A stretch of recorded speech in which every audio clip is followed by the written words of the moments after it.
Jen Delaney here. Subscribe to my channel for insightful videos. I teach new understanding about emotional intelligence and calming the nervous system, and I really believe this is essential to the survival of our species. So today I wanted to talk a little bit about loneliness. Some people say, I'm happy alone, but there's some feeling of loneliness that comes up as well. And this goes back in time to our childhood and the trauma that we all have experienced.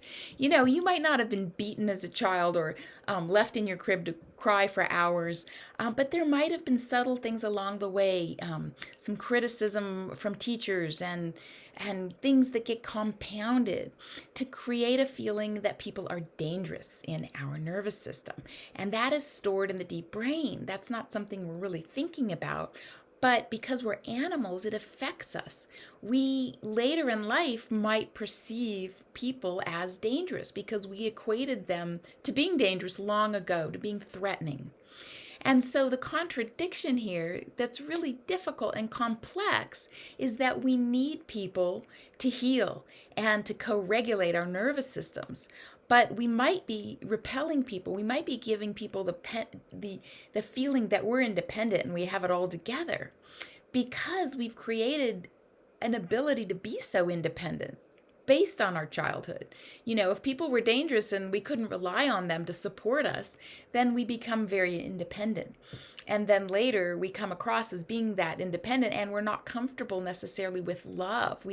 In Dr. Bruce Perry and Oprah Winfrey's book, What Happened to You, that book that I love so much, they talk about we don't even have the neural networks to recognize love.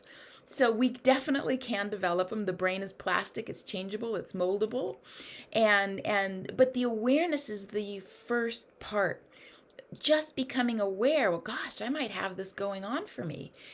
Feeling unloved when really people are loving us and we're just not seeing it. So the way to change is starting out with awareness, maybe engaging in some body-centered therapy like brain spotting. I have a 5-part template that I'll be teaching classes about and ultimately writing a book about that's very helpful. I have some information about that on my website, as well as the vagus nerve exercises that calm the nervous system. They're like a physiological override to what we're feeling in the moment. And they can really calm anxiety as well. So I have a page about that on my website. So I want you to feel loved, and so that's why I put out these videos, but specifically today's video, again, reviewing this contradiction that because of early childhood wounding, we become very independent and feel like people are dangerous on some level.